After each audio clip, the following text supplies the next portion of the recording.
politiquement vivant. Brique Villemur. Karima, il y a quelques semaines, en 2026, là, en tout cas, le C-34, ça a été adopté, enfin proposé comme projet de loi. C'est pas encore passé. Là. C-34 au Canada, c'est l'interdiction des réseaux sociaux aux moins de 16 ans. Donc, un jour ou l'autre, là, quand ça va être adopté, les réseaux sociaux vont être abolis pour les moins de 16 ans au Canada. En Angleterre, en Grande-Bretagne plutôt, c'est déjà fait, ça. Donc, les réseaux sociaux, c'est interdit aux moins de 16 ans. Et là, on veut aller encore plus loin. Oui. On veut annoncer un couvre-feu. On vient de le faire pour les adolescents. C'est quoi ça? C'est qu'entre minuit et 6 heures du matin, ça va être interdit pour les moins de 16 ans de se rendre sur les réseaux sociaux. Pour les adolescents de 16 et 17 ans, à vrai dire. Donc, on va encore plus loin. Moi, là-dessus, j'ai toujours un peu de difficulté à me prononcer. Prenons, par exemple, le cas du Canada, mais on va parler du cas britannique dans quelques instants.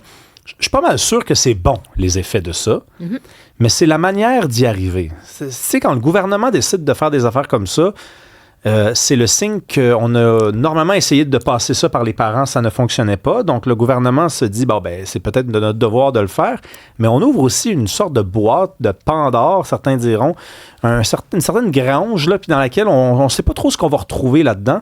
Moi, je suis à la fois méfiant et à la fois déçu. Des individus, des citoyens qui n'ont pas été capables de le faire eux-mêmes. Ben c'est ça. Sauf que parce que c'est la difficulté, en fait. La difficulté, puis on se pose souvent la question, où sont les parents? Puis là, tu as des parents qui vont nous écrire, qui vont nous dire, regarde, essaie de contrôler ton jeune. C'est bien beau, là, mais à un moment donné, ça devient compliqué. Donc, on se retourne vers l'État pour demander de faire quelque chose. Fait que ça, je pense que la pression, on connaît les effets néfastes. On le sait que si tu es complètement dépendant, l'espèce d'addiction aux réseaux sociaux, si en plus tu fais ça jusqu'à 2 heures du matin, parce que c'est ce qui arrive, hein, c'est que les jeunes, ils vont se coucher. Là, ils ont leur téléphone cellulaire avec eux dans le lit. Là, ils se mettent à regarder les réseaux, ils commencent à jaser avec leurs amis. Là, vers 2 heures du matin, 3 heures du matin, tu te couches. Le lendemain matin, il faut que tu ailles à l'école. C'est désastreux. Ça, je suis d'accord. Mais moi, j'ai de la misère avec cette mesure-là parce que j'ai du mal, en général, avec des mesures que c'est pavé de bonnes intentions, mais que tu n'es pas véritablement capable d'appliquer. Fait que si tu fais juste énoncer des mesures où on ne peut pas contrôler ça, bien, ça sert à rien. Ça sert absolument à rien. Puis je pense qu'on est devant un cas comme ça. Ah oui, comme pourquoi? Bien, parce que déjà, tu sais, là, on parle du couvre-feu numérique. C'est entre minuit et 6 heures. Comment tu vas faire ça? Je veux savoir, c'est la façon de faire. Comment tu vas contrôler les... tu sais, moi, je pense qu'on peut décider de créer un autre profil. Les jeunes sont assez astucieux. Donc, tu envoies comme un message, mais dans la réalité, c'est impossible à contrôler. Je pense qu'il faut y aller d'une autre façon. Tu sais, est-ce que c'est par les compagnies comme telles, sur les publicités? Est-ce qu'on peut aller jouer là-dessus? Il y a des mesures, je pense qu'on peut jouer sur ces choses-là où des compagnies vont moins rejoindre les jeunes, mais sur un couvre-feu numérique, je vois pas vraiment comment on va contrôler ça. Mais il me semble s'il y a la collaboration des réseaux sociaux puis des compagnies, je viens d'ici. Mais c'est pour ça que je te dis, moi, je pense qu'il faut travailler par là en premier. Donc, si l'interdiction, si tu envoies le message aux jeunes, c'est un peu compliqué. Si tu sévis par les plateformes, je veux dire, si les plateformes, pense-y, là, entre minuit et 6 heures, ça serait comme désactivé parce que... Puis encore là, tu ouvres la porte à quelque chose. Quand je te dis, moi, j'ai un gros bémol, bien là, c'est toute la vie privée sur le fichage des données personnelles. C'est quand on dit aussi qu'on veut contrôler l'âge, je suis en accord là-dessus en disant, tu sais, pas de réseaux sociaux en bas de, je sais pas, 14 ans, tout ça, je suis d'accord sur le principe, mais si pour ça, tu as besoin de faire éventuellement de la reconnaissance faciale, d'enregistrer la date de naissance de l'individu, l'adresse et tout. Mais là, tu finis par ficher toute une population, des mineurs, mais des majeurs aussi. Fait que finalement, on va collecter beaucoup d'informations pour te prévenir te prémunir du fait de peut-être une addiction et les effets négatifs, mais on consent à ce moment-là à ce qu'on n'ait plus de vie privée. Fait que ça, tu vois un peu, c'est qu'une mesure, ça va être bien pour un point, mais tu vas perdre sur l'autre aspect. Ensuite, je te dirais, même quand on regarde, puis il faudra regarder, parce qu'on le fait maintenant aussi, on veut le faire au Québec, au Canada, il y a des premières études en Australie là, qui montrent que c'est un petit peu mitigé, là, ces interdictions. C'est un peu comme la porno. La je ne sais pas c'est quoi, moi, ça, ces non, affaires-là. On en a parlé au début de la semaine. Oui, mais on ne sait pas toujours ce que c'est, effectivement. Mais bref, la pornographie... la pornographie, le contenu pornographique. Tu sais, tu regardes des études et tu réalises à quel point il y a des jeunes là, qui sont en contact avec ça avant l'âge de 11 ans. Donc, manifestement, même des jeunes qui ne devraient mais absolument pas avoir accès à ces images-là, tu sais, il faut être vigilant. Ça prend pas juste des interdictions, c'est les parents, c'est l'école. Donc, il y a cet élément-là. L'autre chose, par exemple, dans la mesure du Royaume-Uni où je suis d'accord, c'est sur les fonctionnalités addictives, comme le défilement infini. Tu sais, quand on dit en bon français scroller, ce défilement. Là, on veut installer des réglages par défaut qui vont faire que ça ne sera pas possible d'être constamment dans le défilement infini. Mais là, encore là, c'est pas complètement arrêté, régler cette histoire justement de réglage-là. Tu vas pouvoir quand même enlever cette fonctionnalité. Mais moi, sur le défilement infini, je trouve que c'est une bonne idée qu'il y ait cette espèce de rappel de pause, et pas juste pour les enfants, pour les jeunes puis les ados, mais pour les adultes aussi. Faut-il le faire au Québec, en tout cas? Parce que là, c'est ça. Le C34, ça va être un jour, ça a été déposé, ça va être un jour adopté. Il n'y en aura plus de réseaux sociaux pour les moins de 16 ans. Faudra-t-il aller plus loin, couvre-feu, aller jusqu'aux jeunes de 17 ans? On en parle avec Emmanuelle Parent, qui est cofondatrice et directrice générale de Ciel, le Centre pour l'intelligence émotionnelle en ligne. Bonjour. Bonjour. Est-ce que quand le gouvernement se mêle de ces affaires-là, C34 par exemple au Canada, c'est parce que les parents ont tout essayé puis ça fonctionnait pas? C'est une bonne question. Puis je pense que ça revient à ce que vous dites, que les intentions sont nobles, mais la mesure est peut-être inadéquate ou en tout cas de notre perspective insuffisante. On se promène dans les écoles secondaires, on parle avec des ados, avec des enfants, puis ce qu'ils nous nomment, c'est qu'ils le savent, disons que ça l'affecte leur sommeil. Donc, ça va en cohérence avec les études qui nomment que lorsqu'on a un temps d'écran de loisir qui dépasse 3 heures, 4 heures par jour, notre sommeil, c'est une des habitudes de vie qui en paie le prix le plus rapidement. Donc, les enfants ou les ados, ils vont dire, je veux dormir, mais je veux passer juste 15 minutes sur les réseaux sociaux.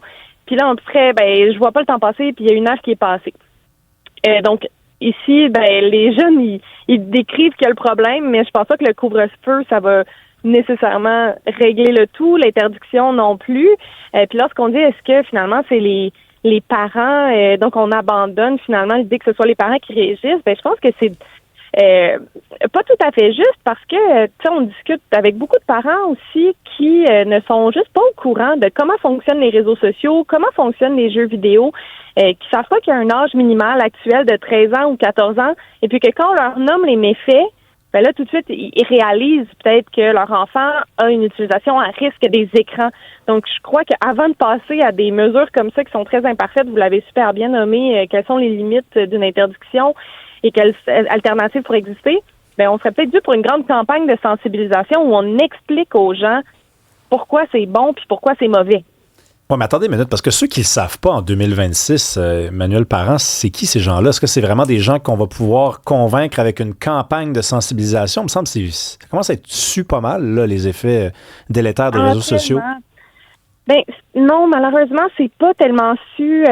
Nous, on fait affaire avec des parents qui viennent vers nous, qui disent, écoutez, là, mon enfant, il joue à des petits jeux mobiles, par exemple, parce que là, ici, il est question des réseaux sociaux, mais nous, on en voit toutes les couleurs avec les jeux vidéo, les réseaux sociaux, les petites applications mobiles où les parents ont dit, l'enfant, alors qu'on était dans un moment où on voulait le calmer, on y passe le téléphone, on y fait installer un petit jeu, ou on y a mis une émission de télé comme ça là, sur YouTube, puis finalement, c'est très insidieux. Ça commence petit, puis là, tout à coup, on a des crises parce que l'enfant le réclame, ou on se fait dire, tous mes amis ont Instagram, puis on se dit, si tout le monde l'a, c'est peut-être pas si grave que ça. Puis il y a aussi que il y a des fois un décalage entre la réalité et le discours qu'on a dans les médias, à dire que dans les médias, les réseaux sociaux, c'est juste mauvais pour les jeunes, mais les parents, ils voient peut-être que quand le jeune il est sur YouTube, il y a l'air d'avoir un équilibre quand même. Donc, c'est pour ça qu'il faut expliquer plus amplement c'est quoi les risques. Mm-hmm. Bon, une fois qu'on a expliqué ça, là, c'est les mesures. On voit que les gouvernements, de plus en plus, on demande à l'État de tout légiférer, mais est-ce que vous pensez quand même que l'État a son rôle à jouer, là, puis l'interdiction, on est rendu là, puis à un moment donné, il faut faire une mesure drastique, puis ça va fonctionner, là. Oui, j'accueille vraiment favorablement le fait que l'État veuille prendre position là-dessus, puis même qu'il y ait une collaboration entre les différents États. Là, c'est à l'occasion du G7 aussi qu'il y a eu une conversation entre Mark Carney puis d'autres, les autres États, en fait, pour voir qu'est-ce qu'on peut faire pour les réseaux sociaux, parce que ça concerne non seulement tous les enfants, tous les parents, mais ça à travers la planète aussi. Donc, il y a vraiment quelque chose qui peut être fait. C'est pour ça que si on se met à vouloir restreindre les enfants, restreindre les adolescents, oui, c'est une façon d'approcher le problème. L'éducation en est une autre, mais il y a aussi, puis vous en avez un petit peu parlé, d'exiger davantage des plateformes qui aient des fonctionnalités qui soient adaptées aux mineurs de 15-16 ans qui peuvent avoir une utilisation sur les réseaux sociaux qui peut être équilibrée, mais où on veut minimiser les risques. Donc, il y a d'autres manières que l'État peut agir puis nous aider sans juste taper sur la tête des jeunes, si vous voulez. J'ai juste une question sur les données personnelles, puis sur le fichage, puis les informations, parce qu'en interdisant, par exemple, le couvre-feu numérique et même l'interdiction pour les jeunes, est-ce que ça implique là, d'aller chercher beaucoup d'informations personnelles sur les jeunes qui ouvrent un compte, par exemple? Pas forcément, mais c'est sûr que c'est les manières les plus fiables. Vous l'avez nommé. Est-ce qu'on serait prêt, tout le monde qui sommes sur les réseaux sociaux, à donner une preuve, une authentification de notre identité, de notre âge avec nos documents de données sensibles comme un permis de conduire, etc.? C'est une des façons qui soulève plein d'enjeux de vie privée parce que encore, c'est pas des plateformes ou des compagnies qui ont montré que nos données, elles les avaient à cœur. Hein. Il y a souvent des controverses de fuite de données. D'autres manières, ce serait en étudiant l'utilisation qui est faite d'un profil. Donc, quand on voit qu'un profil, par exemple, aurait des utilisations plus apparentées à un enfant dans les contenus qui sont consommés, là, on pourrait par exemple, demander une vérification d'âge. Mais tu sais, c'est déjà le cas en ce moment au Canada. Là, si vos enfants jouent à Roblox, il y a un âge minimal pour Roblox. Puis nous, dans les écoles primaires, il y a des enfants qui nous ont raconté un jour se connecter sur leur jeu, avoir une caméra qui regarde leur visage et qui dit « Oui, c'est beau, vous avez plus de 13 ans », alors que ce sont des enfants de 9 ans. Donc là, d'un côté, la technologie va peut-être s'améliorer et de l'autre, c'est déjà en vigueur en ce moment. Au Canada, ça qu'on s'en rende compte. Je comprends, Karima, de ne pas être si certaine que ça tente que la technologie s'améliore. En effet, on a Marilyn qui est au bout du fil parce qu'on parle de ce que les gouvernements peuvent faire, ce que les plateformes peuvent faire, mais revenons un instant à ce que les parents peuvent faire. Marilyn, bonjour. Bonjour. Il existe des moyens. Oui, ça va bien, merci. Il existe des moyens quand même à la disposition des êtres humains, là, encore pour mater un peu l'utilisation des réseaux sociaux. Mais oui, totalement. Écoutez, moi, je vais parler pour mon expérience à moi, parce que moi, mes enfants, ils ont des iPhones. Donc, moi aussi, j'ai un iPhone. Puis, comme parent d'un enfant avec iPhone, j'ai accès au iPhone de mon enfant par mon propre téléphone. L'enfant, techniquement, il y a un identifiant Apple d'enfant. Donc, le parent, il a totalement accès, ce qui donne le droit de mettre des temps d'arrêt d'écran, des temps d'arrêt d'application. Puis aussi, la distance, mettons, l'enfant qui regarde son téléphone tout le temps à 2 pouces du visage. Ben ça, c'est totalement possible. Là. Moi, j'ai toujours adhéré à ça. Mon fils, j'ai une fille de 17 ans, un fils de 13 puis un fils de 11. Ma fille de 17 ans, elle est totalement autonome. J'ai aucun doute, très responsable avec son téléphone et elle est au courant. Trouvez-vous? Mon garçon de 13 ans. Oui, vas-y. Non, mais trouvez-vous qu'on déresponsabilise les parents? Est-ce qu'on est allé trop vite ou est-ce qu'on leur a donné la chance de s'attaquer au problème puis ils n'ont pas été capables de le faire? Vous êtes entouré de parents, là, vous en êtes un aussi. J'ai l'impression que probablement que beaucoup de parents ne savent peut-être pas qu'ils ont accès à ça. Je sais pas, parce que moi, dans le fond, c'est en fouillant, là. En fouillant, je l'ai comme compris tout seul que j'avais le droit, que j'avais ça.